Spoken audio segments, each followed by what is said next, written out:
오늘의 주요 뉴스입니다. 중국발 입국 방역 강화 이틀째 검사 결과 단기 체류 입국자 4명 가운데 1명이 코로나19 확진 상태인 것으로 나타났습니다. 검사 대상자 281명 가운데 26%인 73명이 확진 판정을 받아 전날의 확진 비율 19.7%보다 비중이 커졌습니다. 중국 내 코로나19 확진자가 급증하면서 최근 일주일간 해외 유입 확진자 중 중국발 입국자의 비중이 42%에 육박했습니다. 해외 유입 확진자 가운데 중국발 입국자의 비율은 지난해 11월 1.1%에서 12월에 17%로 늘어났고 최근에 더 급증했습니다. 중국 당국은 우리나라와 미국, 유럽 국가들의 중국발 입국자에 대한 방역 강화 움직임에 대해 강력 반발하고 나섰습니다. 방역 조치를 조작해 정치적 농간을 부리면 안 된다고 주장하며 졸렬한 정치 공세는 분열을 초래할 거라고 목소리를 높였습니다. 때 아닌 따뜻한 날씨로 유럽에서 문을 닫거나 운영을 줄이는 스키장이 늘고 있습니다. 특히 프랑스는 지난 크리스마스 날 평균 기온이 영상 11도를 기록했고 오스트리아와 스위스도 대부분의 스키장에서 눈을 찾기 힘든 상황입니다. 지난해 허준희 교수의 필지상 수상으로 우리나라 수학교육의 위상이 높아졌는데 과거에도 세계를 놀라게 한 한국 수학자가 있었습니다. 해방 이후 어려운 여건 속에서도 탁월한 천재성과 의지로 큰 족적을 남긴 이인학 선생을 사이언스 투데이가 조명해봤습니다.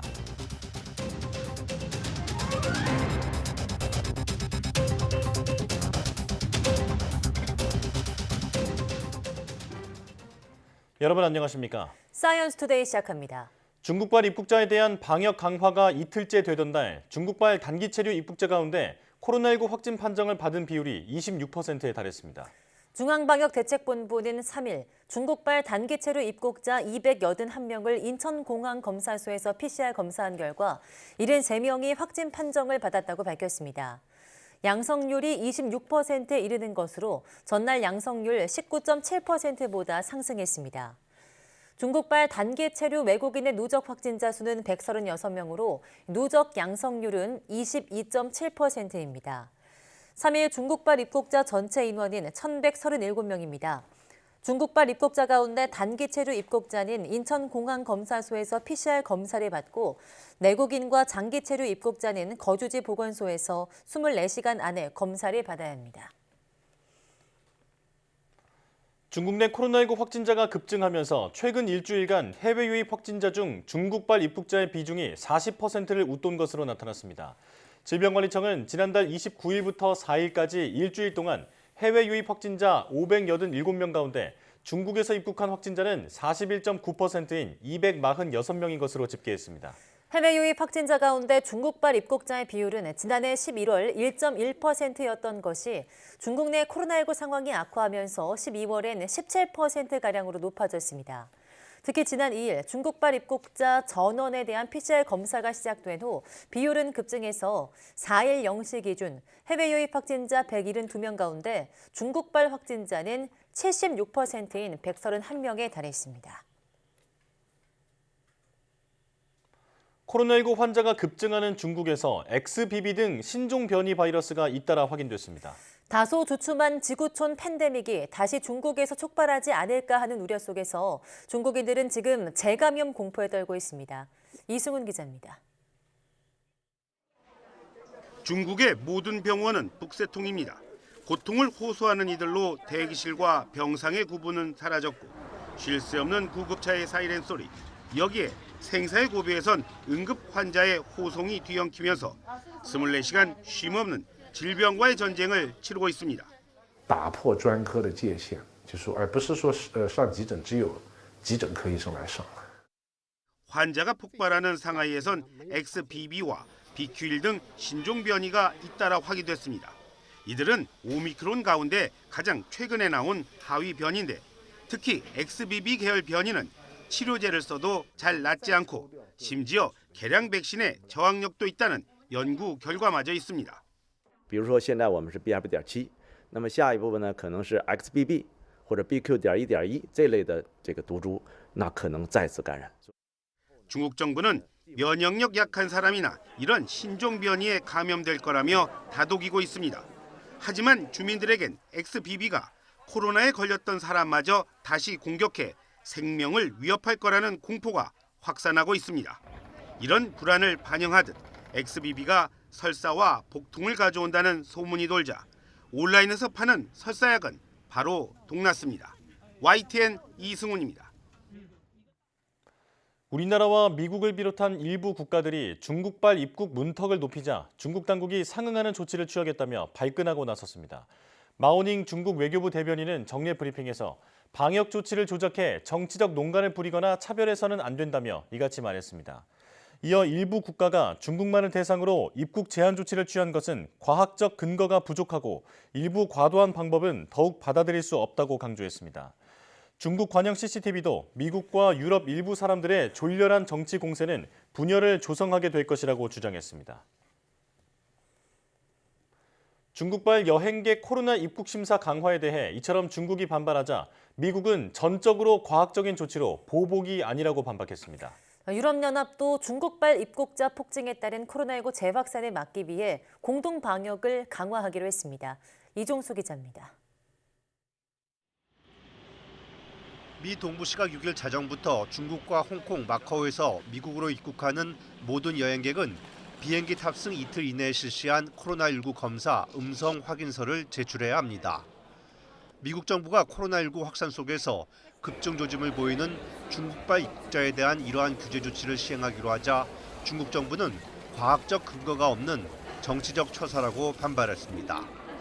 그러자 미 백악관은 즉각 자국민 보호를 위한 공중보건과 과학적 근거에 따른 정당한 행위라고 반박하고 나섰습니다. There's no cause for retaliation here, just because countries around the world are taking prudent health measures to protect their citizens. This decision is based on public health and science. 백악관은 그러면서 중국발 여행객에 대한 방역 강화 조치를 한국과 일본, 영국, 프랑스, 인도, 이탈리아 같은 나라도 하고 있다고 말했습니다. 세계보건기구 WHO 역시 중국의 코로나 중증 환자 급증을 우려하며 더 많은 데이터를 제공할 것을 중국에 요구하고 있다고 강조했습니다. 실제 WHO 사무총장은 그러한 요구를 최근 공개적으로 했습니다. WHO is very concerned over the evolving situation in China. WHO needs more detailed information on disease severity, hospital admissions, and requirements for ICU support. 유럽연합 EU도 중국발 입국자 폭증에 따른 코로나19 재확산을 막기 위해 공동 방역을 강화하기로 의견을 모았습니다. 이와 관련해 중국발 입국자에 대한 사전검사 의무화 등 조처가 EU 전역으로 확대될 가능성이 있다는 관측이 나오고 있습니다. YTN 이종수입니다. 새해 중국에선 폭죽 허용 문제로 여론이 뜨겁게 달아오르고 있습니다.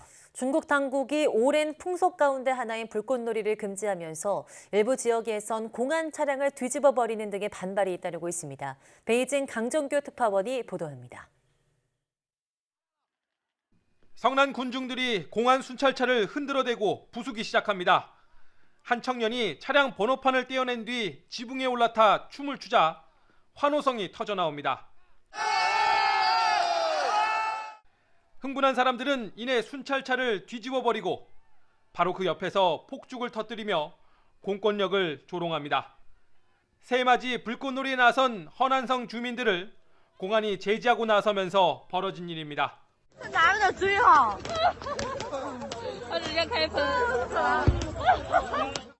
같은 시간 주변 정저우시의 한 놀이공원에선 환불 시위가 벌어졌습니다. 자정에 맞춰 불꽃놀이를 하기로 했다가 당국의 금지로 갑자기 취소했기 때문입니다.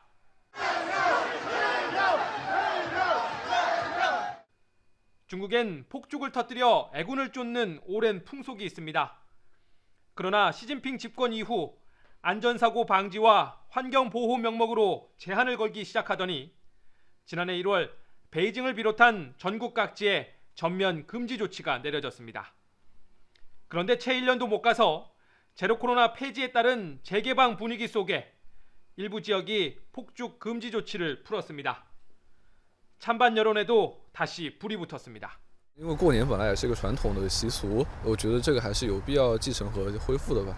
我还是赞成这个继续禁吧。对，这环境污染，而且噪音确实非常严重。 일각에선 폭죽을 소재로 그동안 억눌린 불만이 터져나온 거란 분석도 제기됩니다. 중국에서 폭죽 사용이 가장 많은 음력설, 춘제 연휴까지 논란은 더 뜨거워질 전망입니다. 베이징에서 YTN 강정규입니다. 대학병원이든 동네 병원이든 소아과 진료를 보는 곳이 확 줄면서 진료 대란 우려가 점차 현실화하고 있습니다.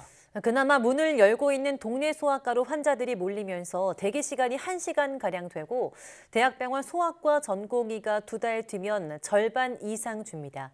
임성재 기자입니다. 서울 마포구에 있는 소아청소년과 의원. 진료 시작 1시간 만에 대기 공간은 어린이와 보호자들로 발디딜 틈이 없습니다. 진료를 받는 데까지 걸리는 시간은 기본 30분에서 1시간 남짓. 환자 입장에선 더욱 더디게 느껴질 수밖에 없습니다. 오늘 지금 한 30분, 40분 정도 한 것 같아요. 이 근방에 몇 개가 없어가지고 몰리게 되는 것 같습니다. 지난 5년 사이 660곳이 넘는 동네 소아과 병원이 문을 닫으면서 남은 병원으로 환자가 몰리는 겁니다. 수가가 안 되기 때문에 그렇게만 봐서는 소아청소년과를 경영할 수가 없습니다. 그래서 주변 병원들이 많이 폐업을 하게 되고 폐업을 하니까 더더욱 아픈 환자들만 집중으로 볼 수밖에 없고. 미래는 더 불투명합니다. 소아과 전공의 지원 숫자가 급감하다 못해 올해 모집엔 정원 207명에 33명만 지원했습니다. 주로 평일 야간, 주말 공휴일에 응급 환자를 돌보는 전공의가 확 줄면서 직격탄을 맞은 건 대학병원입니다. 수도권 병원마저 입원 환자를 받지 못한다거나 진료 시간을 대폭 줄이는 현상이 나타나고 있습니다. 강남 세브란스병원 응급실 앞에는 이처럼 밤 10시 이후엔 응급 소아 환자를 진료할 수 없다는 안내문이 붙었습니다. 저출산 영향에 비급여 항목이 거의 없다 보니 의사들이 꺼리고 있는 겁니다. 더 큰 문제는 이런 문제를 해결할 수 있는 논의 기구조차 없다는 점입니다. 붕괴를 막을 대책이 필요하다고 계속 목소리를 내왔지만 뚜렷한 대책을 정부가 내놓지 않았고 보건복지부, 질병청, 기재부, 지방정부와 국회 그리고 소아과 전문의들이 협의체를 만들어서 당장 2달 뒤 4년차 소아과 전공의 188명이 수련을 마치고 대학병원을 떠나지만 충원되는 인력은 고작 33명에 불과해 진료 대란이 우려되고 있습니다. 이미 소아진료 인프라가 도미노처럼 붕괴하기 시작했다는 지적이 나오는 만큼 대책 마련이 시급한 상황입니다. YTN 임성재입니다.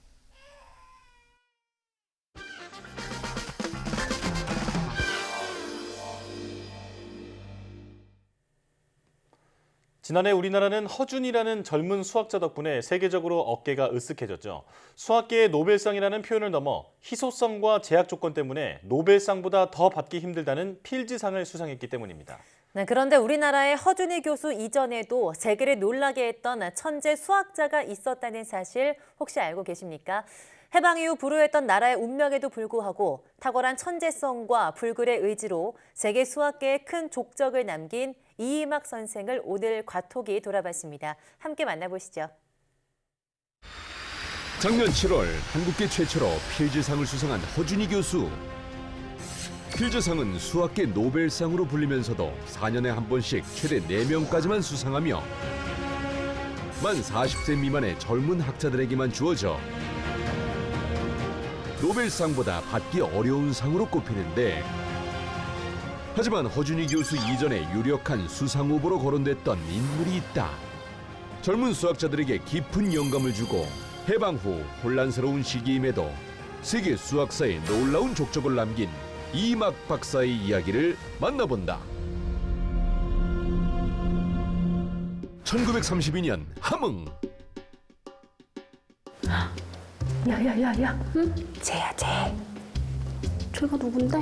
아니 내가 말했잖아. 그 우리 동네 그 천재 같은 애가 있다고. 아, 그 엄진아? 어. 그는 동네에서도 수재로 유명했는데 수학 시간엔 특히 두각을 나타냈다.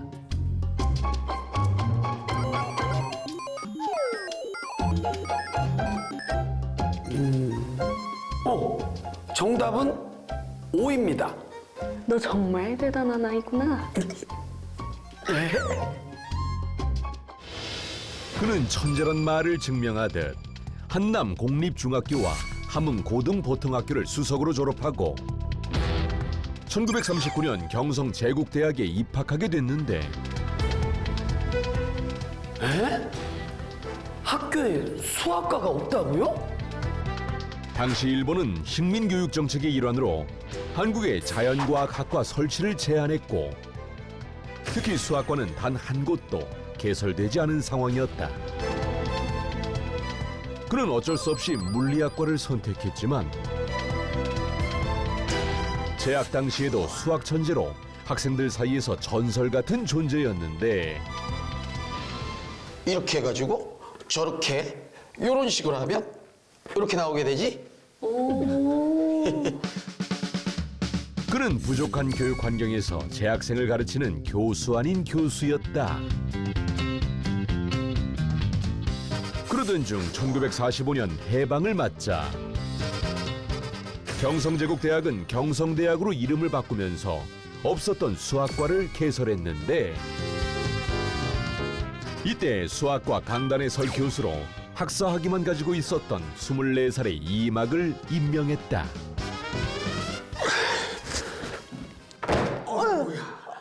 교수님, 이게 다 뭐예요? 이번에 이거 힘들게 구한 수학 교재들이에요. 이거는 영어고, 이건 일본어고. 이건 뭐예요? 독일어 교재입니다. 이거 힘들게 구했어요. 이막 교수는 제대로 된 교육을 위해 독일어, 영어, 일본어로 된 원서를 어렵게 구해 학생들을 가르쳤다. 또한 이에 멈추지 않고 미분학, 적분학, 평면 해석 기하학, 대수학 등 대학 교재를 직접 저술해 한국의 수학 교육 기반을 다지는 데 크게 기여했다. 그런데 예? 미국이 뭘 발표해요? 그게 그 미 군정이 그 일제강점기에 9개 관립학교를 통폐합하면서 국립종합대학을 만든다는데 그 이사회에서 강력한 권한을 주고 운영하게 만든다는데요. 예? 아니 그러면 이사회에 의해서 학문의 자유가 침해될 수도 있는 거 아닙니까? 일명 국대한 파동으로 미군정 대학 정책에 반대하던 이막 교수는 임용 몇 달 만에 학교를 그만두고 말았다. 그러자 당시 이막 교수를 눈여겨본 김일성은 그를 김일성 대학으로 초청했고 이 교수는 북한에서 강의를 하기도 했다. 하지만 북한 공산주의에 큰 염증을 느끼게 된 그는 1947년 다시 서울대 교수로 복귀하게 됐는데 그 당시에도 대학은 정치 싸움으로 시끄러웠다. 아니 지식을 쌓아야 할 대학에서 싸움만 하기 바쁘니 이게 뭐란 말인가? 헛헛한 마음을 달래며 남대문 시장을 걷던 그때 이게 뭐지? 그는 우연히 미군이 버린 책을 줍게 됐는데 그것이 바로 미국 수학회지였다. 학회지에는 수학자 막스 초른의 미해결 난제들이 나열되어 있었고 그는 그중 하나를 선택해 풀어봤는데 이거 왜 난제지? 나 이거 풀리는데? 의외로 쉽게 문제를 해결한 그는 이를 편지로 써 초른에게 보냈다. 막스 초른님, 이거 난제 맞음? 내가 풀었다는? 오 마이 갓! 진짜 이걸 풀었다는? 초른은 이막의 해결 방법을 미국 수학회지에 투고했는데 이는 한국인 수학자 최초의 해외 학술지 게재였고 이막의 이름은 자신도 모르게 세계적 수학자 반열에 오르내리게 됐다. 그러던 1952년 캐나다의 수학자 제닝 박사의 논문을 읽던 이막 교수. 오? 아, 이런 소식이 더해지면 더 간단할 것 같은데? 그는 논문의 부족한 점을 지적하는 편지를 보냈는데 그러자 그의 재능을 알아본 제닝 박사가 장학금을 주며 캐나다로 올 것을 제안했다. 결국 그는 1953년 캐나다 브리티시 컬럼비아 대학교로 유학을 떠나게 됐는데 2년 뒤 박사 학위를 취득하고 예일 대학교에서 박사 후 연구원 과정을 거치며 연구 활동을 이어갔다. 그러다 여권 갱신을 위해 한국 영사관을 찾은 그는 황당한 일을 당했는데 예? 아니, 제 여권을 없애버렸다니 이게 무슨 말입니까? 정부에서 당신에게 국가 소환 명령을 내렸습니다. 예? 아니, 전 연구할 것도 많고 아직 할 공부가 남아 있는데요. 지금 돌아가지 않으시면 여권도 없으니 무국적자가 됩니다. 빨리 다 포기하시고 한국으로 돌아가세요. 아니, 하지만 이렇게 포기하기엔 지금까지 해온 게 너무 아깝지 않습니까? 그는 결국 국가 소환 명령에 불응하고 캐나다에 남아 연구를 이어가기로 결심했다. 그 후 그는 1960년까지 총 16개의 논문을 발표했고 수많은 학문적 업적을 쌓았다. 그의 업적 중 가장 유명한 것은 바로 군론 발전에 공헌한 것인데 군론이란 특정한 조건을 만족시키는 연산과 숫자들의 집합으로 1900년대부터 수학의 중요한 분야로 자리 잡은 이론이죠.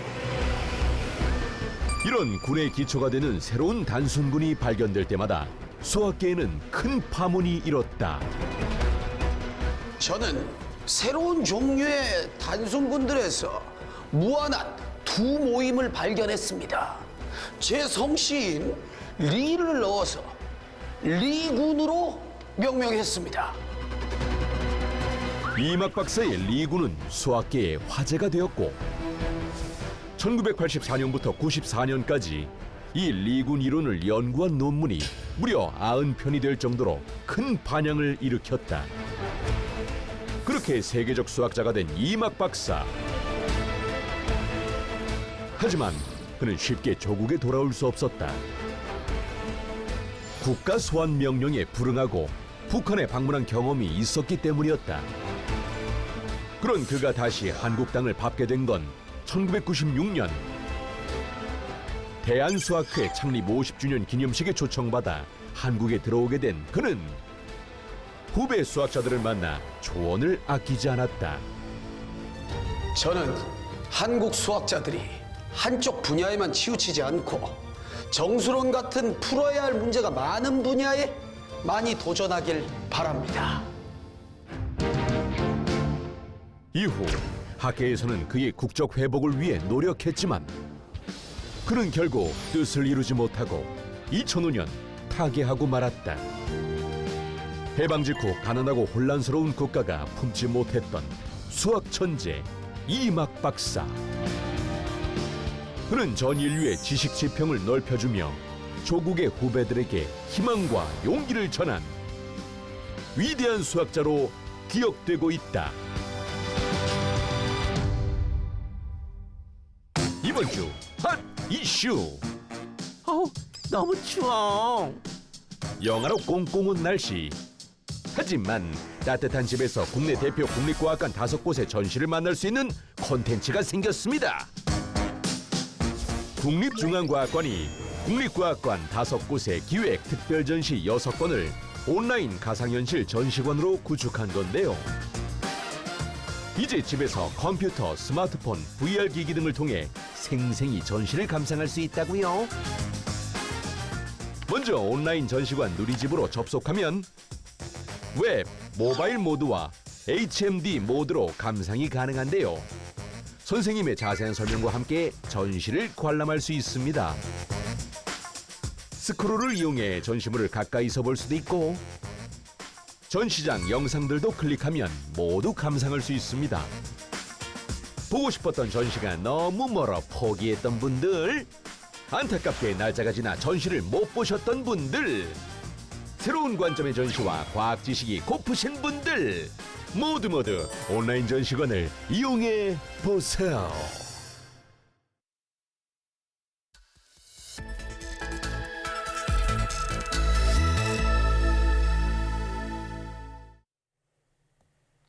좋은 제품이 값이 비싸듯이 약도 좋은 약일수록 값이 비쌀 텐데요. 세상에서 가장 비싼 약은 어떤 약이며 비싼 이유는 또 뭘까요? 바이오위클리 오늘은 매번 승인될 때마다 최고가를 경신하는 유전자 치료제에 대해 이성규 기자와 함께 이야기 나눠보겠습니다. 어서 오세요. 안녕하세요. 네, 안녕하십니까. 자, 세계에서 가장 비싼 약이라고 하니까 도대체 얼마나 비쌀까 가늠이 안 되는데 도대체 얼마입니까? 사실 저도 가늠하기가 힘든데 이게 뭐 의학 전문인이 아니면은 약값을 가늠하기가 굉장히 어렵죠. 예전에 이제 바이오위클리에서 이 카티라는 이 혈액암 세포 치료제에 대해서 좀 다룬 적이 있었는데 네. 그 당시에 약값이 4억 원에 육박한다. 그래서 굉장히 비싸다라는 얘기를 했었는데 예. 이 세상에서 가장 비싼 약으로 등극한 약은 무려 350만 달러. 우리 돈으로 지금 환산하면 약 한 44억 원에 달합니다. 와, 예. 이 약은 B형 혈우병 치료제인데요. 미국 FDA는 지난해 11월 이 B형 혈우병에 대해서 세계 최초의 유전자 치료제를 승인했습니다. 네, 그러니까 가장 비싼 이약이 B형 혈우병 치료제이면서 유전자 치료제다 이런 설명이신데요. 우선 B형 혈우병이 어떤 병일까요? 우리가 이제 어렸을 때 이렇게 막 뛰어놀다 보면은 넘어져서 막 무릎이 까지고 그러다 보면 네. 피가 나잖아요. 네. 근데 조금 더 지나면은 막 피가 멈춰 있고 막 그렇잖아요. 이게 피가 멈추는 거는 우리 몸에 혈액 응고인자라는 물질이 있기 때문인 건데요. 혈우병은 이 혈액 응고인자라는 물질이 우리 몸에서 생성되지 않아서 네. 발생하는 병입니다. 정확하게는 이 혈액 응고인자 유전자에 이상이 생겨서 발병하는 건데 이 혈우병은 크게 A형 혈액병이랑 B형 혈액병으로 나눌 수가 있는데 이 혈우병의 한 80% 정도가 A형 혈액병이고 이 A형 혈우병의 경우에는 8번 혈액 응고인자 유전자 이상이 생겨서 발생한다. 네. 이렇게 볼 수가 있고요. B형 혈우병은 이제 나머지 한 20% 정도의 혈우병을 차지하는데 이 B형 같은 경우에는 9번 혈액 응고인자 유전자 이상이 생겨서 발병한다. 증상은 A형 혈우병과 크게 차이가 없다. 이렇게 볼 수가 있습니다. 이 혈우병과 관련해서 좀 재미난 에피소드 하나 있는데 그 러시아 혁명 있잖아요. 그 러시아 혁명이 일어나기 전에 이제 제정 러시아 말기에 그 황태자가 이 혈우병을 앓고 있었어요. 예. 근데 당연히 그 당시에 치료제가 없었을 거잖아요. 그래서 이 황태후가 굉장히 걱정을 많이 했었는데 이 라스푸틴이라는 어떤 사람이 나타나가지고 내가 이 혈우병을 치료할 수 있다. 실제로 이 그 황태자의 그 혈우병 증상이 개선이 됐어요. 네. 그때부터 이 황태후가 이 라스푸틴을 적극적으로 이제 친위음을 하고 지지를 해주면서 이 라스푸틴이 이 황후의 비호를 등였고 국정을 제멋대로 휘두르면서 이제 그에 분노한 이제 러시아 시민들이랑 이제 그 다른 사람들이 러시아 혁명을 일으켰다. 이런 게 이제 역사에 나오고 있죠. 그렇군요. 네, 혈우병에 대한 에피소드까지도 설명을 해주셨는데요. 자, 이 B형 혈우병에 대한 유전자 치료제 어떤 원리로 작용하는 건가요? 네, 이 혈우병은 이제 B형 혈우병 같은 경우에는 9번 혈액 응고인자 유전자 이상이 생겨 발생한다고 말을 했잖아요. 네. 이 치료 원리가 이 약은 이제 이 9번 혈액 응고인자 유전자에 착안을 해서 그러면 우리가 정상적인 이 9번 혈액 응고인자 유전자를 몸에 넣으면 어떻게 될까? 네. 이런 데 착안해서 이제 이 약을 개발을 한 거예요. 쉽게 얘기하면은 9번 혈액 응고인자 유전자를 우리 몸에 전달을 한다. 그래서 유전자 자체를 치료 물질로 이용한다는 점에서 이런 방식의 치료제를 우리가 이제 유전자 치료제라고 부르는 거죠. 네. 이 치료용 유전자를 우리 몸에 전달하기 위해서는 이게 이제 세포가 있거든요. 목표로 하는 세포. 네. 세포 안에 유전자를 전달해야 되는데 이 유전자만 둔다고 이게 전달이 안 돼요. 그래서 과학자들이 몸에 해롭지 않은 그런 바이러스를 이제 전달체로 이용을 하는데 네. 바이러스를 이용하는 이유는 이제 바이러스가 인간 세포에 침입하는 능력이 탁월하잖아요. 이제 거기에 착안을 해서 해롭지 않은 바이러스를 우리가 전달체로 이용을 하더라. 이 약의 경우에는 아데노 연관 바이러스 5, 즉 AAV5를 이제 그 바이러스 전달체로 이용을 했는데요. 네. 이 바이오 분야에서 아데노 연관 바이러스는 이제 그 유전자의 전달체로 흔히 사용되는 그런 물질인 거죠. 이 아데노 연관 바이러스 5 같은 경우에는 그 목표 세포가 간 세포인데 네. 이 혈액 응고인자가 이 간 세포에서 주로 만들어지거든요. 그러니까 이 AAV5의 이 혈액 응고인자 9번을 답제를 해서 이제 우리 몸에 주입을 하면 이 AAV5가 혈액 응고 9번 혈액 응고인자 유전자를 이제 간세포로 끌고 들어가고 네. 일단 그 치료용 유전자가 간세포 안에 들어가게 되면은 이 치료용 유전자에서 이제 치료용 물질인 9번 혈액 응고인자가 만들어지는데 이게 이제 이론적으로는 계속 만들어지게 되는 거죠. 왜냐하면 예. 유전자가 세포 안에 있으니까. 아. 그래서 이제 치료 효과가 반영구적이다 이렇게 얘기하고 있습니다. 아, 예. 그러니까 이 유전자 치료제는 돌연변이 유전자를 정상 유전자로 대체하기 때문에 치료 효과가 원래는 장기적으로 갈 수 있는데 지금 말씀하신 거 들어보면 평생 가진 않는다는 말씀이시군요. 그러니까 이제 이론적으로는 치료용 유전자를 몸에 주입을 하니까 이게 이제 평생 가야 되는데 사실은 이제 치료용 유전자도 계속 남아 있는 건 아니라 어느 일정 기간이 지나면 없어지게 되거든요. 아, 네. 그래서 뭐 이 유전자 치료제의 승인을 받을 당시에 그 임상 시험 3상 결과를 살펴보면은 이 유전자를 몸에 넣었으니까 혈액 응고인자가 만들어지는 게 이제 치료 효과인 거잖아요. 예. 최초에 이제 환자에 투여하고 나서 6개월 차에서 혈액 응고인자가 얼마큼 만들어졌느냐를 봤더니 평균 한 39%가 만들어졌더라. 활성이 이렇게 나타났더라. 예. 나왔고 24개월 차에서는 이게 조금 줄어가지고 36% 정도의 혈액 응고인자 활성이 보였더라. 이게 이제 임상시험 결과거든요. 네. 임상시험 결과 놓고 보면은 최소한 24개월은 일회 투여로 효과가 지속이 되더라. 이렇게 볼 수가 있는 거고 이제 이에 근거해서 이 회사는 한 번 투여로 치료 효과가 한 수년 이상 지속이 된다. 이렇게 얘기하고 있습니다. 네, 이론적으로는 평생 효과가 지속이 돼야 하지만 이제 실제에서는 조금은 이제 약효가 떨어지는 걸 볼 수가 있었는데, 자 그런데 지금 이 약이 나오기 전에도 세계에서 가장 비싼 약이 똑같은 유전자 치료제라고 들었습니다. 이건 어떤 약인가요? 그러니까 이제 그 지중해성 빈혈이라고 이제 빈혈이 여러 가지가 있는데 그 중에 하나거든요. 이제 빈혈은 그 우리 몸에서 헤모글로빈이 형성되지 않아서 발병하는 질병인데 네. 미국 FDA는 지난해 8월 이 지중해성 빈혈에 대한 치료제를 승인했는데 이 치료제도 역시 유전자 치료제였던 거예요. 네. 이 약은 이제 헤모글로빈, 정상 헤모글로빈 유전자를 우리 몸에 전달하는 방식이었다. 이렇게 볼 수가 있고요. 네. 앞에 설명했던 이 B형 혈우병 유전자 치료제의 경우에는 아데노 연관 바이러스를 전달체로 이용했다라고 설명했잖아요. 예. 근데 이 빈혈 치료제의 경우에는 이 아데노 바이러스가 아니라 렌티 바이러스라는 바이러스 이용했다는 점에서 차이가 있고 원리는 똑같습니다. 이 치료제가 승인될 당시의 가격이 280만 달러거든요. 이게 우리 돈으로 환산을 하면은 약 36억 원. 아, 예. 당시로서는 최고가였고 네. 이 그 빈혈 혈우병 치료제가 나와서 이제 그게 다시 바뀐 거죠. 최고가 약이. 예. 여기서 재밌는 점은 이 그 지금 하는 그 빈혈 치료제가 나오기 전에 이 유전자 치료제가 2건이 미국 FDA가 승인해 줬는데 그것도 이제 승인될 때마다 최고가를 나타냈던 거예요. 계속 경신을 했군요. 계속 경신한 거죠. 예. 방금 설명한 주기인자 유전자 치료제에 앞서서 미국 FDA는 2019년에 척수성 근위축증 치료제를 승인해 줬는데 이게 212만 달러 당시에 우리 돈으로 한 25억 정도에 예. 달했었고요. 그 전에 이제 2017년에 유전성 망막 질환 유전자 치료제를 승인했었는데 그게 한 85만 달러, 약 10억 달러, 10억. 그 당시로 또 최고가였죠. 아, 그렇군요. 네. 그 병을 치료하기 위해서는 어떤 약이라도 쓰겠다면 너무 비싸서 쓰지 못하는 분들이 굉장히 많을 것 같은데요. 그렇죠. 아무리 좋은 약이라도 너무 비싸면 일반인들은 뭐 쓸 수가 없고 좀 돈이 많은 재벌들만 쓸 수 있는 이제 그런 상황이잖아요. 네. 그래서 이런 초고가 약이 승인이 되면은 우리나라 같은 경우에는 이제 이 약이 건강보험에 적용이 되느냐 안 되느냐 이게 굉장히 중요한 이슈인데 그 아까 설명한 그 4개의 유전자 치료제 중에서 이제 하나는 건강보험이 적용이 됐어요. 네. 그 척수성 근위축증 치료제는 이제 건강보험이 적용이 돼서 최종적으로 이제 환자가 부담해야 될 본인 부담금이 한 598만 원. 아, 네. 그러니까 대폭 낮아진 거죠. 그렇네요. 이게 이제 건강보험이 적용이 되면서 지난해 8월에 이 약이 24개월 소아 환자에게 투여되기도 했습니다. 근데 이제 나머지 그 약 있잖아요. 그 네. 유전자 치료제 3개, 요거 말고 나머지는 아직 건강보험 적용이 안 돼서 이게 이제 건강보험 적용이 되느냐 안 되느냐, 또 되면 얼만큼 본인 부담금이 되느냐.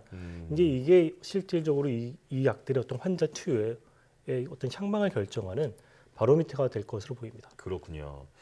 자, 그 유전병을 근본적으로 치료할 수 있지만 초고가라는 그 이제 유전자 치료제에 대해서 설명을 해주셨는데요. 자, 그 앞으로 발전 가능성이 무궁무진해 보이는데 앞으로 어떻게 전망이 되고 있습니까? 이제 유전자 치료제는 뭐 설명했듯이 유전자 자체를 치료 물질로 사용하기 때문에 굉장히 혁신적인 신약이다 이렇게 볼 수가 있고요. 네. 사실은 이제 병의 원인인 유전자를 대신해서 정상 유전자를 주입하기 때문에 그 치료 효과도 반영구적이다.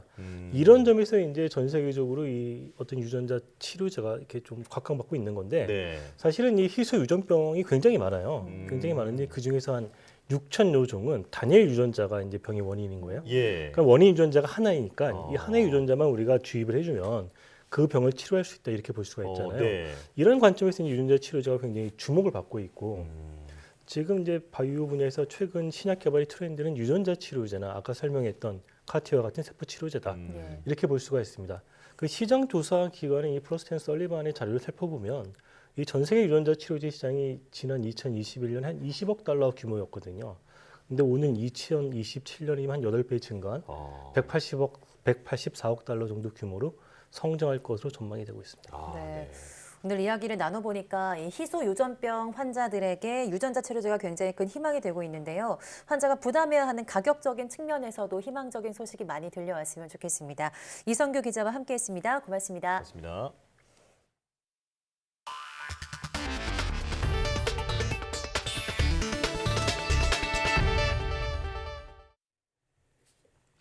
새해가 시작된 뒤 밤하늘 올려다보신 적 있으십니까?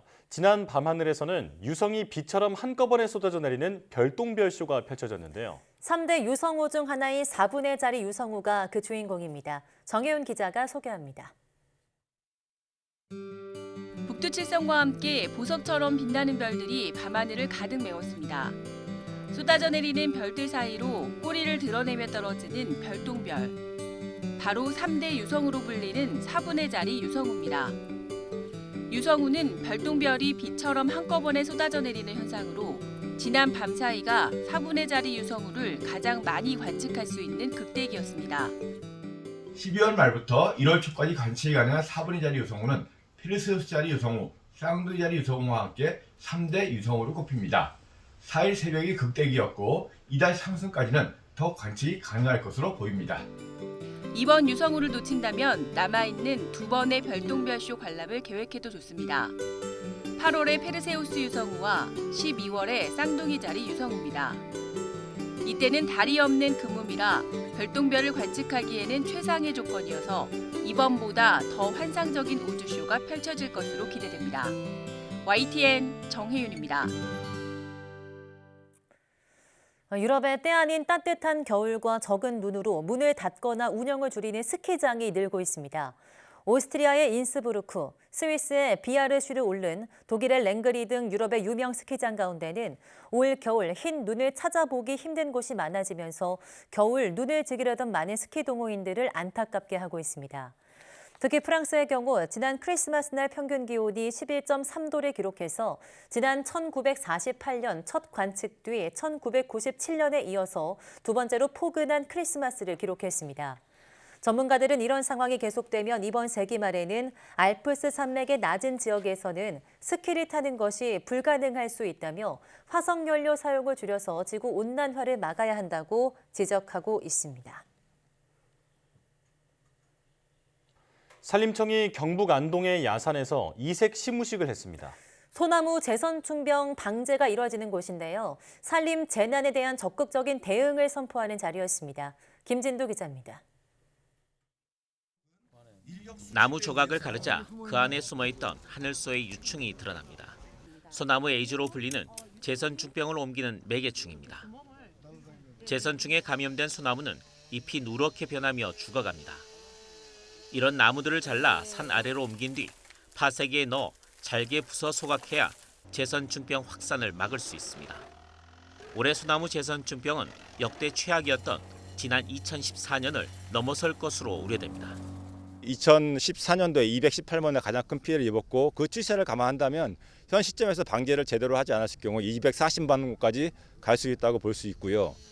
산림청이 경북 안동 재선충병 특별 방제 현장에서 시무식을 연 이유입니다. 재선충병뿐 아니라 산불과 산사태 등 산림 재난의 대응도 강화합니다. 조직을 새로 만들고 6,500여억 원의 예산도 확보했습니다. 산림재난 방지법 제정을 추진하고 재난 상황에서 주민을 강제로 대피시킬 수 있는 주민 대피 명령제도 법제화할 계획입니다. 기후변화로 우리 산불 등 산림 재난이 지금 연중 발생하고 또 대형화되고 있습니다. 올 한 해 동안 우리 산림청과 유관기관이 산림 재난 방지에 총력을 기울여 나가겠습니다.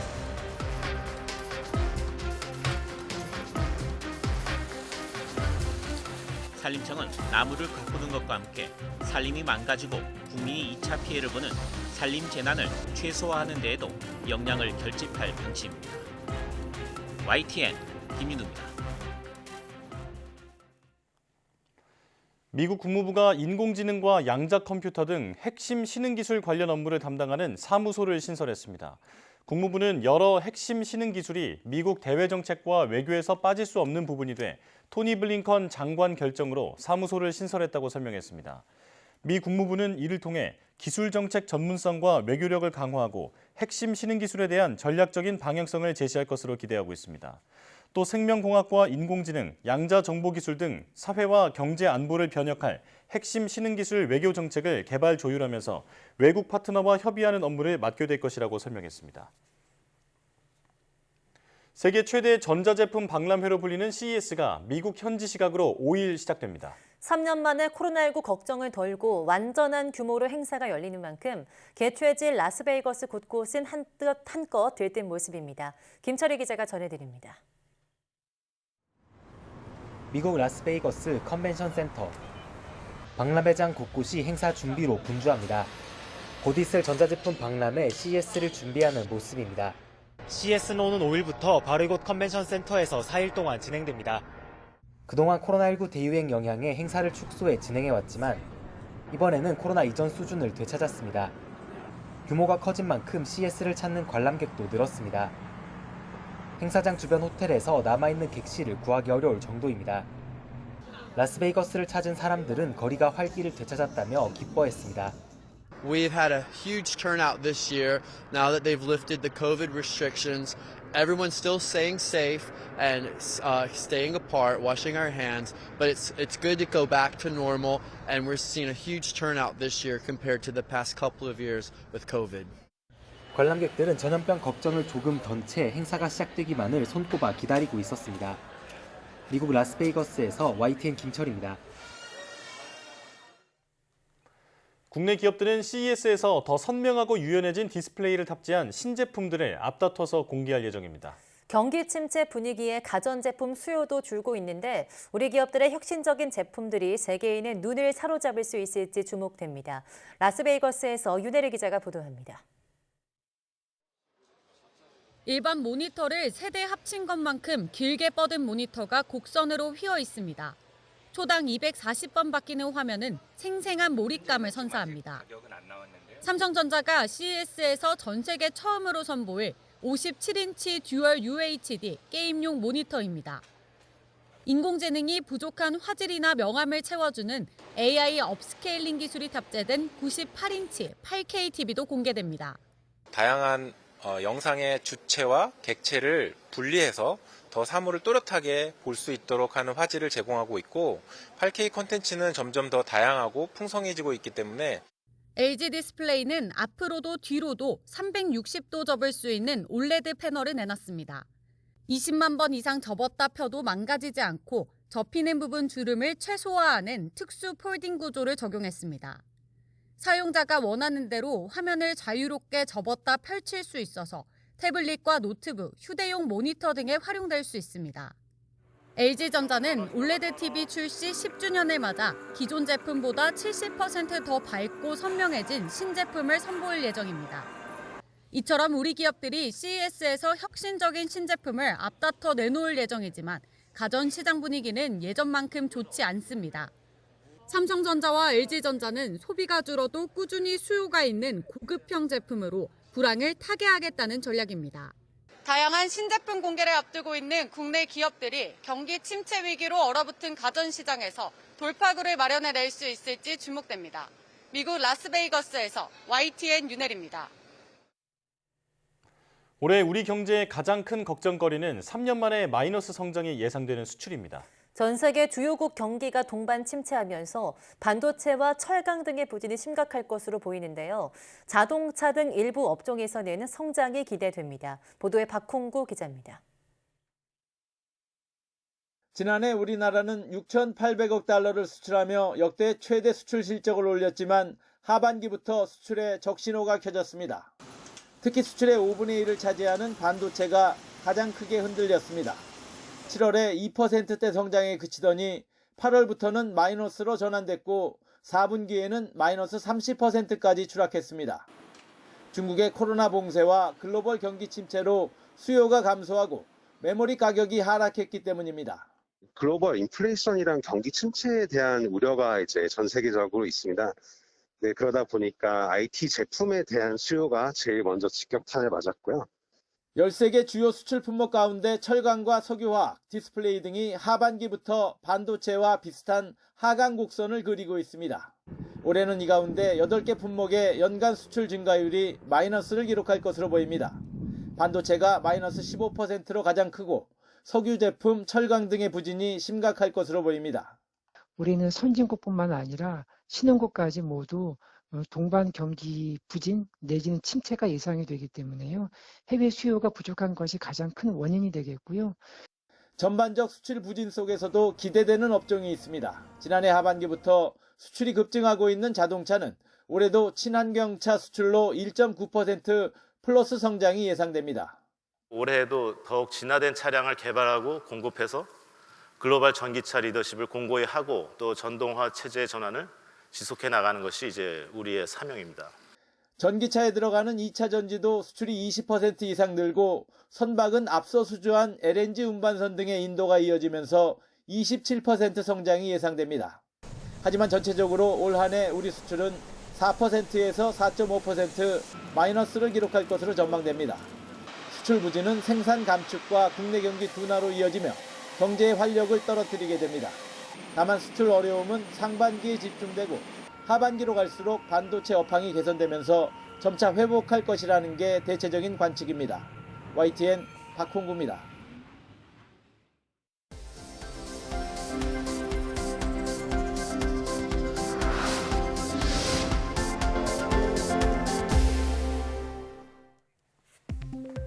과학기술정보통신부가 수여하는 이달의 과학기술인상 1월 수상자로 성균관대 김윤석 교수가 선정됐습니다. 김 교수는 차세대 반도체 소재인 하프늄 옥사이드가 외부 전기장 등으로 물체 일부가 양극이나 음극을 띤 후 그 극성을 유지하는 성질인 강유전성 발현 원인을 규명한 공로를 인정받았습니다. 과기부는 우수한 연구개발 성과로 과학기술 발전에 공헌한 연구개발자를 매달 1명씩 선정해 장관상과 상금 1,000만 원을 수여하고 있습니다. 카이스트 생명화학공학과 이상엽 특훈교수가 한국생물공학회 30대 회장에 취임했습니다. 이상엽 신임 회장은 취임사에서 세계를 선도하는 생물공학 기술 개발과 산업 발전을 위한 산학연구관의 강력한 협력 플랫폼 역할을 하겠다며 바이오 제조의 핵심인 대사공학과 합성생물학 관련 핵심 역량을 강화하겠다고 밝혔습니다.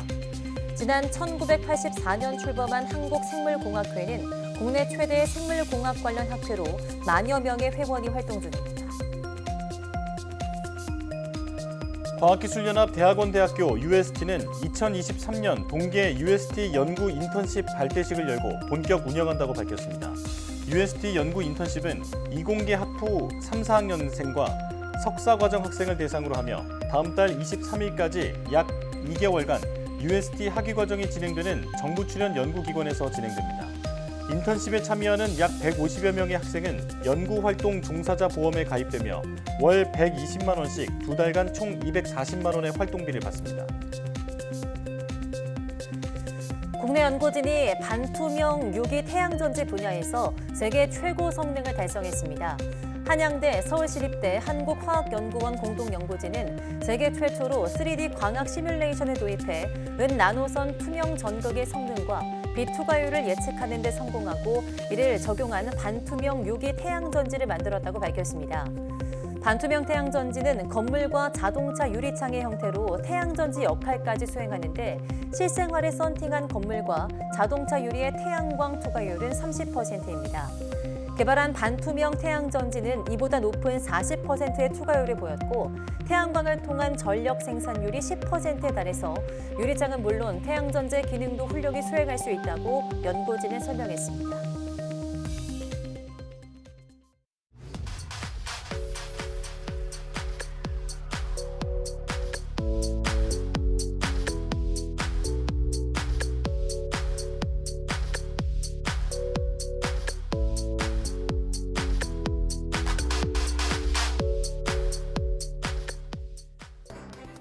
요즘 밤하늘에 3대 유성우 가운데 하나인 4분의 자리 유성우가 쏟아진다고 합니다.